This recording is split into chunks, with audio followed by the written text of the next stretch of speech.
chroniqueuse dans Apolline Matin, Céline Kallmann était en train de lancer un reportage sur les activités pour occuper les enfants pendant le confinement lorsque sa langue a fourché.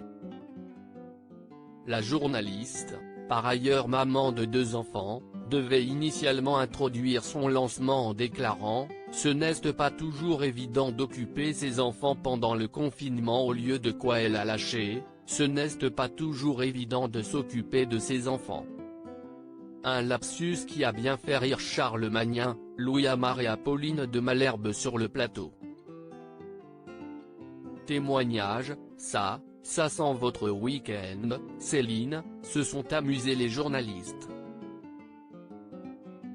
Peinant à réfréner son rire, Céline Kallmann a alors rétorqué « Ouais je suis sûre que je suis pas la seule et qu'il y a plein de parents qui se reconnaissent dans mon témoignage », ce à quoi Charles Magnin a ajouté « On les embrasse ».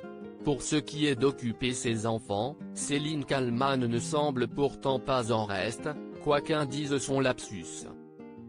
En effet, lors du premier confinement au printemps, la journaliste s'était entretenue avec le média L'Est républicain, dans lequel elle avait confié ses solutions pour éviter que les enfants ne tournent en bourrique. Mariée à un journaliste d'Europe 1 et maman de 2 enfants, la chroniqueuse radio a eu l'idée d'enregistrer des podcasts de lecture de contes pour la jeunesse. Aujourd'hui, je me rends compte que ces podcasts peuvent avoir une vraie utilité. Il y a 10 mois, avec mon mari, on s'est dit qu'on pouvait enregistrer des histoires, en mettre de côté et les faire écouter aux enfants quand on n'avait pas trop le temps. Mon beau-frère Alexandre Ferreira est réalisateur radio et il s'est vite pris au jeu, racontait Céline Kallmann en mars dernier avant d'ajouter « Aujourd'hui, je me rends compte que ces podcasts peuvent avoir une vraie utilité.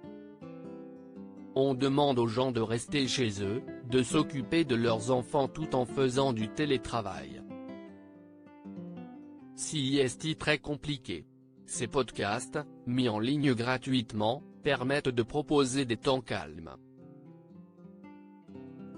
Et puis, cela nous permet de nous adresser aux enfants.